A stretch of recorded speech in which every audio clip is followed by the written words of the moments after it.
And American and Ukrainian negotiators are expected to discuss security guarantees for a revised peace plan today. President Zelensky sent the 20-point proposal yesterday after working with European national security advisors, but some key issues still aren't settled. Meanwhile, Zelensky says the coalition of the willing is also meeting today. President Trump criticized those European leaders in a recent interview, saying they're not doing enough to end the war. Europe is not doing a good job in many ways. They're not doing a good job. I want to ask you about that. They talk too much, and they're not producing. We're talking about Ukraine. They talk, but they don't produce. And the war just keeps going on and on. And now President Trump says those European leaders want to meet with the U.S. this weekend, but that he doesn't want to waste time. EU High Representative for Foreign Affairs and European Commission Vice President Kaja Kallas is here for more. High Representative, thank you for coming on. I want to start by just getting your response to what you just heard there from President Trump, saying European leaders talk too much and they're not producing peace. Are European leaders doing enough to end this war?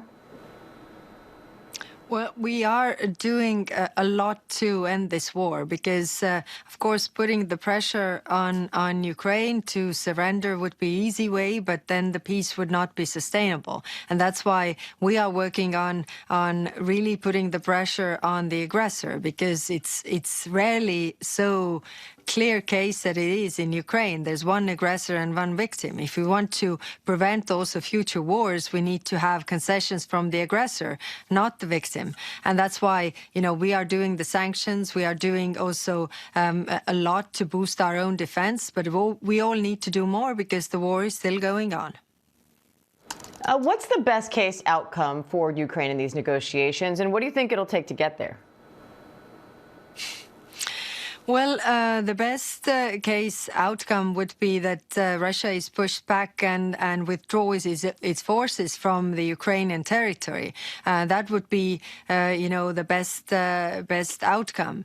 But of course, these negotiations are ongoing and it requires compromises, unfortunately, from both sides. But again, I'm coming back to the place where we need to put the pressure on Russia so that they would go from pretending to negotiate to actually need to negotiate and come to the table. They are not there because the pressure on them is not really considerable.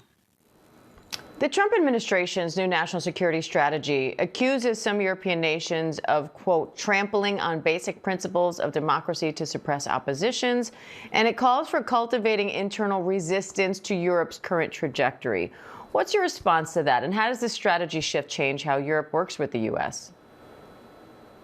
Well, I'm coming from a country, and I remember those times because I was a teenager, that was autocracy, and I didn't have any rights, any right to travel, any right to read or talk what I wanted to say, any right to express opinions, any right to protest, nothing. So I really see the difference and know the difference. So I can clearly say that Europe is the freest region in the whole world. We have a lot of freedom. So that's why, these accusations were kind of, they're not true. So that's why there's no point in reacting to those at all. But what is there in the security strategy is that Europe should be more self-confident when it comes to Russia, when it comes to China, but also, I think, when it comes to our relations with our allies. What do you make of President Trump endorsing conservative candidates in European elections, like Viktor Orban in Hungary? Well, we don't like the interference in our, democracies and electoral processes. This is up to every constituency of every country to decide who leads their nation. And it should be so because the people know what their country needs and what kind of vision they support. So the outside meddling should be not allowed.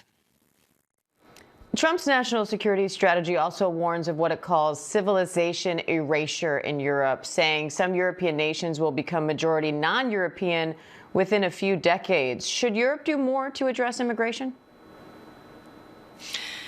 Well, we are doing a lot to address migration, and if you compare to different continents, our migration rates are no way higher than they are in America. But again, we are a free region, a free continent. We are dealing with our domestic issues ourselves, and we don't need outside advice.